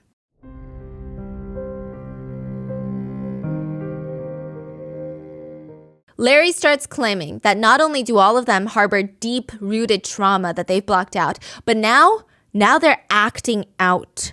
Okay, they're sabotaging because they want to harm the progress of all the other members. Do you believe that objects can be cursed? There's this pan set in Larry's apartment that just keeps over and over again getting ruined. Little hairline scratches, markings, burn marks at the bottom. Someone in the apartment is doing this. The first time it's scratched, it's a mistake. The second time, it's on purpose. The third time, someone is out to get Larry. Someone is here to sabotage Larry and the rest of the group. Who the hell is it, huh? Larry would call a house meeting, force all the students to sit down. The top of his bald head is practically red. Every single thing I do is deliberate. Do you guys get that? There's no action that I take that I don't embrace as my own, that I would not put my signature on. Accountability. Do you know what that means? Do you? If you do something wrong, you have to be honest and be held accountable so that you can be a real person in the real world and live a decent life. So who scratched my pan? He would tell the group, remember, you are the one that has hurt me. You are the hurter and I am the victim of your hurt. Mistakes need to be addressed and they will get addressed. Did you do this, Santos? Santos, I have a question for you. Did you damage my property? You are my friend. Larry, I didn't. Now, Santos, you did. I didn't. I don't even remember using... No, you remember. Think about it. Why don't you stop lying? Why would you do this to me? Do I deserve this? What kind of person does this kind of stuff? Santos would sit there with all the eyeballs on him and he's so lost. I mean... He used the pan a long time ago. He kind of remembers using it, but the scratch on there, maybe it was formed when he was putting it away in an accident. What? Or maybe he repressed the memory like he did with all of his trauma. Maybe you're right. No. Yeah, no, you're right. I did do that. And I'm sorry. And like you said, it's not the objects that are important. It's what they mean to the person who owns them. Exactly. Do you feel that I'm holding you accountable? Yeah. And how does that feel? It feels good. It feels good. Thank you, Larry. Everyone in the room would smile, and Larry would pat him on his back. You did great. You're being honest, straightforward, and you're being forthcoming. This is a breakthrough. So for the first few times, Larry was holding them accountable and they felt like adults. But by the third time, Larry would scream at them, force them to write detailed written confessions. One from Claudia reads, Larry has stuck by me through years of me confronting my own demons. We were all angry, frustrated, looking for our parents' attention for one reason or another. We all took it out on Larry and Talia.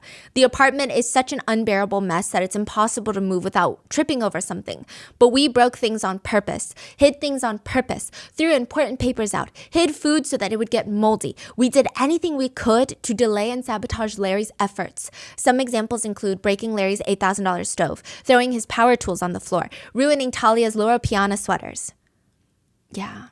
We scraped the bottom of a $500 pot with a wire steel brush so that it would get ruined. To which everyone remembers Larry screaming about this pot that they allegedly kept ruining. He would scream, "You owe me for that. That's an all-clad from Williams-Sonoma. Get on your laptop and look at how much that costs right now. Tri-ply stainless steel. Make sure you find it." What exactly is going on with these pods? Is you getting scratches for no reason? I guess it could be from Larry. Oh. But they're like hairline scratches. It could have been there all along. Okay. It says the pot is $200. Not for the pot. The whole set. $1,200? That's not right. It was $1,800 when I bought them. I don't forget things. Do I ever forget things? And now that would be at least $1,800 that you owed Larry. And you never want to be in debt with Larry. Santos's mom is technically the one that all her friends are jealous about. She and her husband immigrated from the Dominican Republic. They have 3 kids, and all 3 kids, incredible schooling. Eldest, Harvard undergrad, Columbia Med School. Middle child, Columbia. Youngest, Santos, Sarah Lawrence. Their family is the success story everyone in their hometown in the Dominican Republic talks about. And one day, Santos rushes into his mom's work. He ignores everybody that's waving at him. He just rushes up to his mom. He's purely panicked. "Mommy, I need money. I need to pay Larry for something I broke. House stuff. I need money now, please." Santos's mom is staring at his eyes. She had never seen him like this. He just looks so utterly desperate. I don't have any money until I get paid, Santos. I need money. I need money right now. Let me see what I can do. She asks her boss for an early lunch, and she grabs Santos, her purse, and they walk a few blocks in silence to a local pawn shop. She reaches up to her ear, puts her earring on the glass table, her other one, and then her necklace. Her most sentimental earthly possessions would be pawned for just $750. She didn't know it yet, but her son had taken out loans, opened up credit cards, racked up debt to pay back Larry for property damage. How much was total? Do you know? $48,000 starting. For what? Larry would have Santos write down a list of everything that he had damaged, and it was practically anything that he came in contact with in the entire apartment. And he would believe it or he would do it because Larry would keep these kids awake for 48 hours at a time. Because remember, he controlled when they sleep and what they eat. Most of the time he was starving them, keeping them sleep deprived, exhausting them with these very long-winded, emotionally draining lectures and therapy sessions where they have to dig into their psyche and come up with these memories that were repressed as them being assaulted as children. They had no mental guards up, no barriers up at this point. So at that point, he's like, "You owe me $48,000. And Santos is like, "Okay, I will drop out of college and get a job." He drops out of college to get a job. So is he doing this for the money, for the $48,000, or a lot of it just for control and manipulation? It's a little bit. For Santos is really the only one that's paying him. Okay, so everyone else is not paying him money. Not much. It's more so the humiliation and the control. So with Santos too, this is mostly for the control and humiliation. Yeah. Larry would get so riled up that, one time he would grab one of his sharpest knives. He would start jabbing it in the air towards Daniel, who is bawling his eyes out on the kitchen floor. And he's flinging this knife around, screaming at Isabella, "Go line the tub with plastic now. I'm going to cut him up." Daniel felt in that moment, Larry was not lying. He was going to kill and dismember Daniel. He falls to his knees on the ground and he's just so broken. He's sobbing. He doesn't even know what to say. That is when Larry puts the knife down, picks him up, and wipes his tears off. If you trust me, Danny boy, and stop ruining my stuff and pay me back for what you've already ruined, you're going to be okay. You're going to be better than okay. But you need to trust me. You need to let go of fear before you can achieve clarity. The punishments were escalating as well. Santos would just wake up in random positions. His body would be pretzeled on the ground. His head would be ringing. His vision would be blurry. And Larry would just be standing over him. He had put him in a chokehold until he passed out. What? The first thing Santos would hear from Larry when he came to would be, "Did darkness envelop you?" He would just sit there and taunt Santos for being a, quote, trash hemorrhoid scum. And if that wasn't humiliating enough, Larry would force Santos to crawl around the apartment on all fours like a dog. If you brought home food, takeout for the family, and it had gone cold because he sent you to a restaurant that's like 50 minutes away, Larry would accuse you of trying to sabotage everything that he's done and add that to your debt. $1,000 for emotional distress. He would grab you by the face and slam you onto this ground. By this point, everybody was too scared to leave, but also they felt grateful that after every horrible, traumatic thing that they did and went through as kids, why would anyone want to be around them? Why would anybody want to help? They were just thankful that Larry saw potential in them. So is this like years later now? This is like junior and senior year. Oh, so they're still going to school Yes. while doing this. Okay. Now, one of the worst nights in the apartment was Daniel had been accused of distracting Talia on purpose so that she would be late for her law school application. So this would be senior year. For that, Daniel would have to pay. Larry is holding up this contraption that he put together. It looked like a plastic snake. I imagine the way to make this invention of his is to get cling wrap, plastic foil, the ones that you use to wrap dishes that need to be saved, right? Lay it down on the kitchen counter, grab aluminum foil, rip out a large piece, start sectioning them off into smaller pieces, and roll them into very tight aluminum balls. And then he would put them equal distance apart on the plastic wrap in a single file line. Then he would roll the plastic wrap up like a piece of sushi. I mean, technically, cling wrap alone, aluminum foil alone doesn't seem too bad. But now Larry's smiling, looking at everyone, holding up this long, thin, makeshift rope. This is a garage. I often had to improvise torture devices in the course of my intelligence career, and this is a very effective one. So you know how serious this is, Danny. You're going to tell me exactly why you were driven to sabotage Talia's law school applications. He then forces Daniel to wrap the plastic and aluminum foil around his privates. Give me the ends. Until Daniel gave Larry the answer he wanted, Larry would pull tighter and tighter, and it's like a guessing game. What does Larry want this time? Does he want an apology? Does he want to see you break down? Does he want some strange backstory? Does he want confirmation? One time, Larry wouldn't stop until Santos admitted that he wanted to kill Talia and disfigure her entire face for breaking up with him. Eventually, Larry would grab a knife from the kitchen counter, slice it in front of Daniel's face, not cutting him, but getting really close. Nobody had ever seen him this serious before, and Daniel blurted out, "I found a baby bird in the driveway when I was younger." Larry stops. "When I was a kid, I found the baby bird, and it was so injured, so I picked it up, and it was in my hands, and then I just started crushing it, and I think that's when my trauma developed." Larry pauses and smiles. This is what he wanted. He didn't know that Daniel had lied about the whole thing. He was just giving Larry exactly what he wanted to hear. What does he want to hear? Just traumas? Just Stories? Yeah. The second Felicia, Larry's girlfriend from LA, steps into the one-bedroom apartment crammed with all these people living there. She can't help but feel like, I'm a Harvard, Columbia-educated physician who already started her psychiatric training. I'm going to be living in this whole apartment with these other people's crap everywhere. And because of tight spaces or whatever bullshit reason Larry is coming up with, Felicia finds out the day she moves to New York City that she's not going to be sleeping with her boyfriend alone. She said, "And I'm sleeping with Larry and this other woman, Isabella. It's going to be the three of us in the bedroom, me, Larry, and Isabella. He did not allow us to sleep with clothes on. So we're all just naked in the bed. And Larry would sleep in the middle, face up. Isabella and I are on each side. Isabella sleeps with her hand on his genitals. This is supposed to be my boyfriend. And then I'm sleeping with him and this girl has her hand all up on his stuff and I'm just supposed to be okay." Larry would be like, "Oh, she's just more comfortable that way. I'm helping her through trauma. What's the big deal? Aren't you a smart, educated, liberated woman?" The whole situation wasn't ideal. Felicia noticed how strange the actual apartment was. Not just their sleeping arrangements, but the fridge and freezer were padlocked. The only ones that could access food were Larry and Isabella. Talia had moved out by this point to make room for Felicia. But still, there was no door handles on the bathrooms. I mean, you can't even fully shut it. Even if you manage to hold the door closed somehow, all someone has to do is bend down and stick their face into the gaping hole to see what you're doing. There was no privacy anywhere. Felicia moves in a few weeks away from taking her exam, where she would become a fully licensed medical doctor. This would be the beginning of everything falling apart. Once she settles in, Larry takes her documents, the ones from residency that are very important for her future. He tears them up and throws them 150 feet out the window. 150 feet, what does that mean? Oh, because they're on like a high rise, just to the ground. Oh.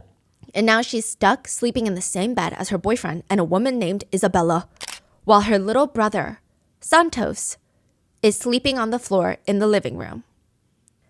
Felicia Rosario, Larry's girlfriend from LA, the Harvard and Columbia Med School graduate, is Santos's oldest sister. All three Rosario siblings, Felicia, the Harvard grad, Yalitza, the Columbia University student, and Santos, the Sarah Lawrence student, would all get brainwashed by Larry Ray. First, it was Santos, and very early on, he had asked his sister Yalitza to meet Larry.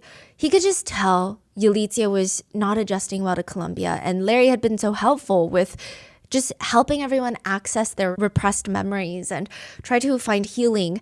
It's not weird. It's normal, you know? It's low commitment. Just visit Santos at the apartment that he lives in, meet Larry, his counselor, and when Yalitza walks in, the entire place is cluttered. But it's not filthy. It's just jam-packed.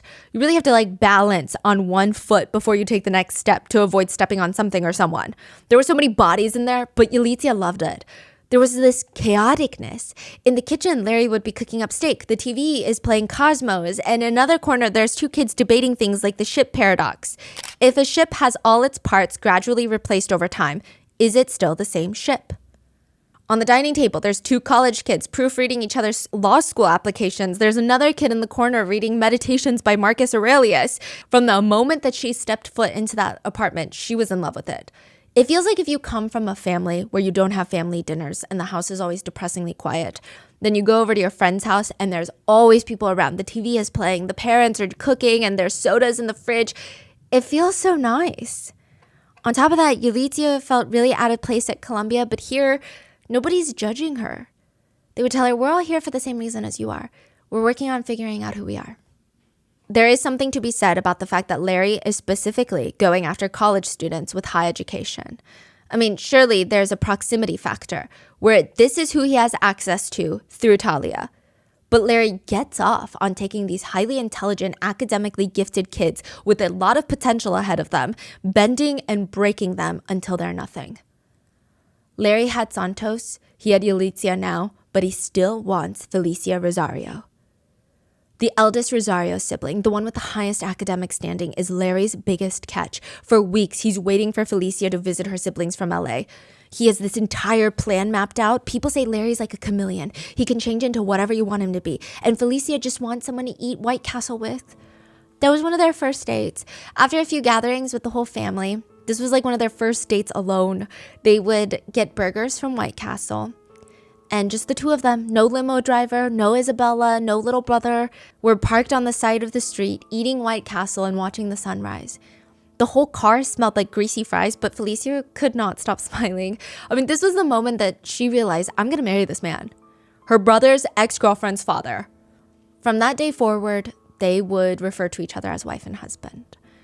Some netizens found it strange that Felicia would fall in love with Larry so quickly, but I think the best way to describe it is, imagine if Felicia studied painting her whole life. She's constantly surrounded by these other students who have gone to school to paint, and there are nonstop conversations about which colors go best in theory, with which pigments, which types of oil paints are used for what mediums. It's very technical, and they're spectacular, the best of the best, but then one day she casually meets a guy and it feels like he was born to be an artist. Like he doesn't know the technical terms for the pigments and the canvases, but he just gets it.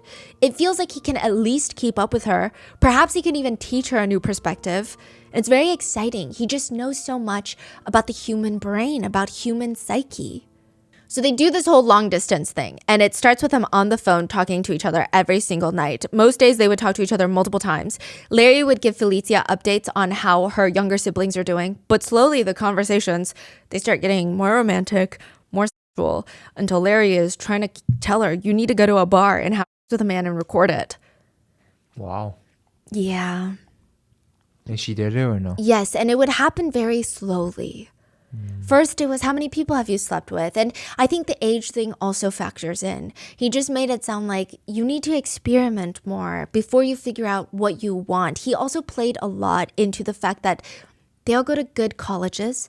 They're well educated. They must be liberated. They must be free thinkers and not bound by the traditional norms of society. He'd really tap into that. And Felicia would listen because, well, Larry is the only person there to protect her from the people that are trying to kill her. Santos and Yalitza are sitting in the living room in New York when Larry slams the door open and runs in. We got to get your sister out of LA. What's wrong with Felicia? What happened? Is she okay? He puts his phone on speakerphone and they hear their sister sobbing like they've never heard her. This is their eldest sister in a not financially well-off immigrant family. She's practically a parental figure for them.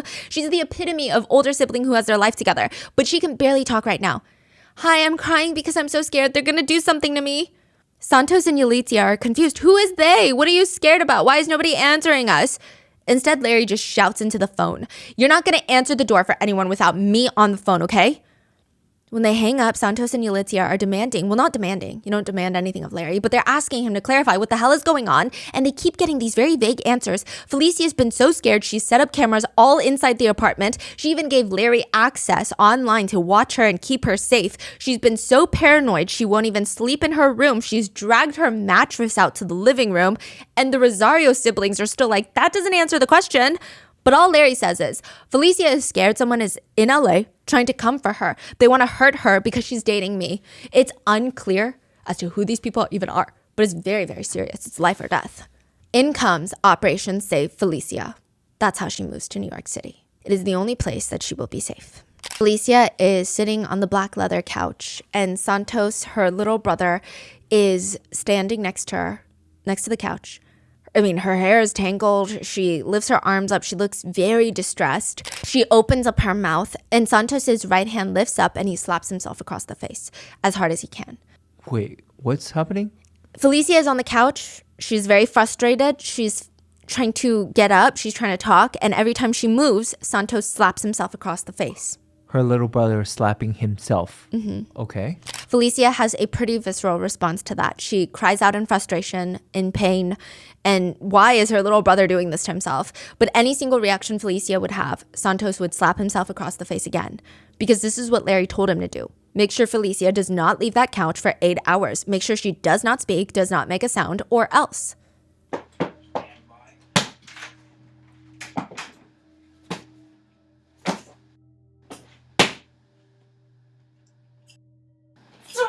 I'm done. I'm just fucking done.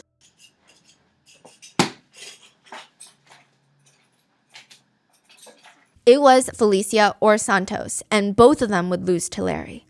By the end of the day, Santos had stood there for 7 hours. His face was so swollen and red he was unrecognizable. A few weeks after that, Santos tried to self-exit. The 3 Rosario siblings are sitting in front of Larry. Do you remember your parents used to use a lot of cash to pay for things growing up? Each one of them nodded. I mean, it was making sense. Everything Larry was saying, their parents were running a drug-dealing empire back and forth from the Dominican Republic and the United States. That's why they always had cash on them. But not only that, Mr. Rosario, their father, he liked to essay his 2 daughters growing up. Now, I do want to disclaim, clearly this is all a lie. The Rosario parents run a small travel agency and a grocery store, and they had a lot of cash growing up, likely because they were probably getting paid under the table because they're immigrants. They're trying to find whatever job they can. They're not heroin dealers, and they did not essay anyone. They're a disadvantaged immigrant family that worked hard to save enough money to buy a house in the Bronx and then proceeded to spend every last dime trying to give their kids the best education possible. But Larry doesn't care. He convinces them that their parents are evil, filthy, vile, disgusting beings, and they actually know Larry. The Rosario parents know Larry and want to kill him because he knows about their illegal dealings. Larry used to work for the CIA and the DIA. Of course he read the Rosario case files. He recognized Santos since day one. That's why he took him in like a wounded bird. The Rosario siblings fully believe it. He would deprive them of sleep for multiple nights, put them through these 36-hour-long interrogations before convincing them that their parents were pure evil. They used to be incredibly close with their parents before Larry. Felicia would talk to her mom at least once a day, but now the siblings refused to talk to their parents. Mrs. Rosario would say a little prayer before bed every single night. We pray our children come back safe wherever they may be. We put our hopes in you, God. $200,000. That's how much the siblings would get from their parents to give to Larry. They would. What do you mean? Why? Because they owed Larry for property damage and for all these things that he claimed that they did to him. At one point, he accuses them of trying to poison him. And the Rosario siblings feel like it's not even money that their parents should have. It's blood money. It's heroin money. Of course they deserve it and need to give it back to Larry because they're trying to kill Larry because he knows what they're doing. Wow. Their parents, they sold their house. They sold their house to pay this money for their kids. They looked so desperate. They flew back to the Dominican Republic to get loans, to beg friends for money. Yalitza said she wasn't thinking about her parents at that point because they were evil to her. All she thought was, maybe if we can just get some money for Larry, he'll love us again. Maybe it'll be enough this time. Maybe we still have a chance to be happy. That would not happen because Felicia starts descending into madness. It's been described as a regression into a childlike state. There's multiple video clips. It's heavily documented. Even when she was still in LA, there's an audio clip of Larry harassing her on the phone, convincing her that there's scary, powerful people out there that are going to come get her. And she just sounds purely exhausted. And he would be screaming, do you want to die? I'm here trying to help you, you know? There's scary people out there, Felicia. Right now, we are under attack. People are trying to kill us. In a video on the couch, Felicia is bawling her eyes out and Larry tells her, Felicia, you lost control a minute ago. Yes, I did. You're screaming at the top of your lungs. You said you're terrified. Why are you terrified? Because I'm afraid the people back in California, they told me if I didn't do what they wanted me to do, they were going to send people to kill me. It was people my parents have known for a long time. Is this true or are you making this up? No, I'm not making it up. I swear. I'm scared. I'm so scared. I'm so certain. I know that in my deepest, I know that deep down, I know that they will kill me. They will kill me. Your parents? Yes, my parents will kill me or they'll send people to kill me. I know that. I'm not making it up. I swear to God. I swear to God. Oh my God, this is a nightmare. I just want to be alone right now. I'm sorry that I hurt you. I just want to be alone.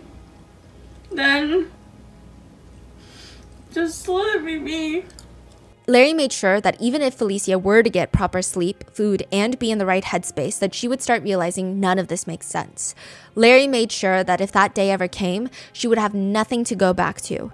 He took sick pleasure in ripping apart her life that she sacrificed everything for. There's a video of Felicia sitting at a dining table and she looks like she's having some sort of life-shattering realization. Her hair is a mess, it's unbrushed. One side of her face, her eye is super swollen like she's been punched or someone slammed her head into something. Her mouth is open. She slowly closes it and looks down at the table like she's about to start crying. And Larry keeps questioning her. What's going on, Felicia? Are you still there? What just happened? Did you realize something? Did you realize something? Yes. What is it? You want to tell us? I hate being irresponsible. The truth is I hate being irresponsible. That's not good. What have you done now, huh? It's not my character at all. What's going on? Hello? What's been going on? Can you tell me? My medical degree. I could lose it. Effectively, I can tell you that you've lost it. This behavior has gone too far, Felicia. That's the truth. Now, Felicia, I'm only 31 years old and I can show you still that I can still be responsible.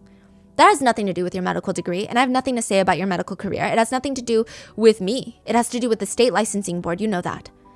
Well, I can still behave, Larry, and I will show you that I can still behave. Felicia? Yes? You need to shut up.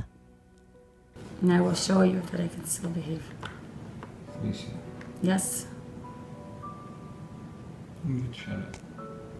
And the video cuts. Soon after this, Larry would force her to send an email to the dean of Columbia Medical School, the dean of the school that she graduated from. The email reads, I graduated from Columbia with a medical degree in 2011. I'm writing today to have my degree revoked as I am in serious violation of the Hippocratic oath that I took upon graduating. I've been intentionally, maliciously, and fanatically out to hurt others and destroy their lives as much as I can. I've done nothing but shameful and hurtful things, especially to the people who have most cared for me. He made her send that, and every single day, he would hold the videos that he forced her to take of herself having relations with strangers.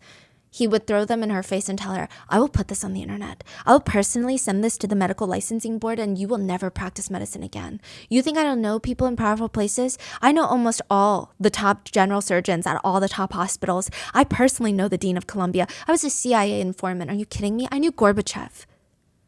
In another video, Felicia is screaming, begging Larry to help her, and she's screaming, please save me from myself, save me from myself. And he asks her in the video, what do you want? And she screams, I just want to be able to go back to work and be happy and fine. Please don't do this to me. Don't do this to me. Please, Larry, I don't want to live here. I don't want to live here. In other videos, she would tell Larry, I don't want to throw myself away because I love you and I want to stay with you always and forever. These little videos were like Larry's little trophies. One night, Larry would slam open the window to the 15th floor apartment. He's holding a hammer and screaming at Santos. Look, it's very simple. You leap like a frog. Why don't you guys, you and Felicia, hold hands and jump together? It'd be so cute. Do you know how cute that would be if you both jumped? It'll be over in a second. In total, Larry's victims would attempt to self-exit at least 12 times during their time with Larry.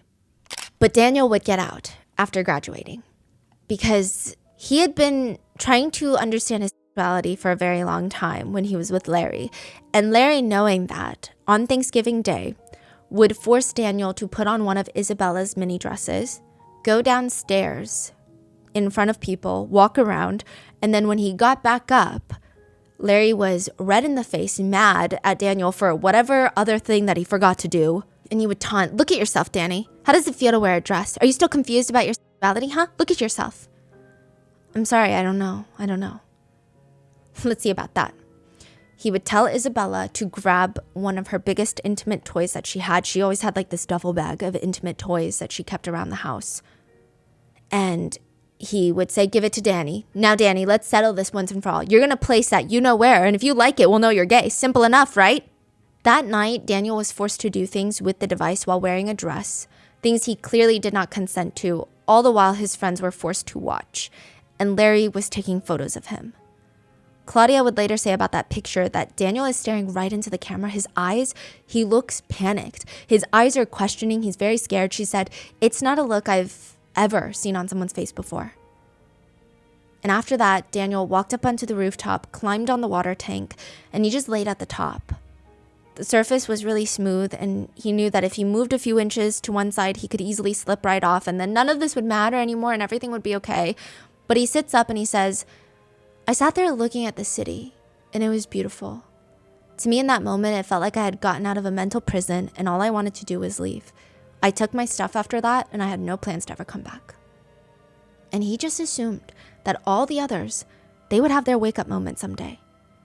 But 6 years later, April 2019, a New York magazine article would go viral titled, The Stolen Kids of Sarah Lawrence.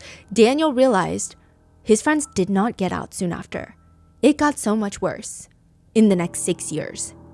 The New York magazine expose on Larry Ray and his college cult starts off by exposing Larry's long list of lies. First, Larry's whole identity, his whole personality was based on being a Marine. He created these little Marine-based operations around the house. Their morning routine was supposed to be a boot camp, but Larry was never in the Marines. He did serve in the military, the Air Force, for a total of 19 days before he was dishonorably discharged for reasons unknown. But not all of Larry's lies were straight up lies, like the Marines one. He knew a lot of the top generals in the Marines. He was friends with them. So there was truth. I don't know how he was friends with them, but he was. What? Yeah. The article states what made Larry exceptional is the way he expertly mixed connections to top officers in the U.S. Marine Corps with lies and embellishments. So it was always a half-truth, half-lie.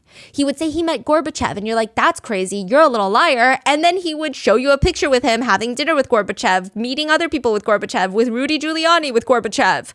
Larry did know Rudy Giuliani, Bernie Kerik, the New York police commissioner, and even Gorbachev. He did receive a letter from NATO about his efforts to help negotiate the end of the Kosovo War. He just lied about how involved he was. A NATO official said, I do remember him being around. He was connected and may have made some calls for us, as did many others at the time. I wrote a letter to anyone who was even remotely involved. Quite a professional way of saying Larry maybe called someone once in a while, but his impact was minimal. Larry also convinced Talia that her mom was abusive and that she was essayed by members from that side of the family, which we're going to go more in depth on part 2. But all of that was denied by CPS and Talia's younger sister. Talia's mom and her side of the family were cleared of any wrongdoing, and custody was given to her mom. Larry was even ordered to undergo a psychological examination in 2005 during the custody battle. The psychiatrist wrote in the report, "Literally impossible to evaluate. His power and control are exhibited through the process of wearing down the other person to the point of sheer exhaustion. Mr. Ray has the control. He is able to manipulate and control almost any situation in which he finds himself, including a psychological interview with a forensic examiner. No matter how experienced the examiner may be, Larry is very good at what he does. He can be utterly charming, and one can be disarmed by his childlike simplicity and smile. But make no mistake, Mr. Larry is no child. He is a calculating, manipulative, and hostile man." Basically, the psychologist is saying, we can't examine this man because you ask him a question trying to get an examination, and he will just exhaust you, going on these ramblings until you are so tired you cannot continue. Wow. He will go on ramblings. He will never answer the question. And he's got so much energy. And he's so manipulative. The article, Stolen Kids of Sarah Lawrence, would get the attention of the NYPD Crimes Unit and the FBI, but by then, it would be too late.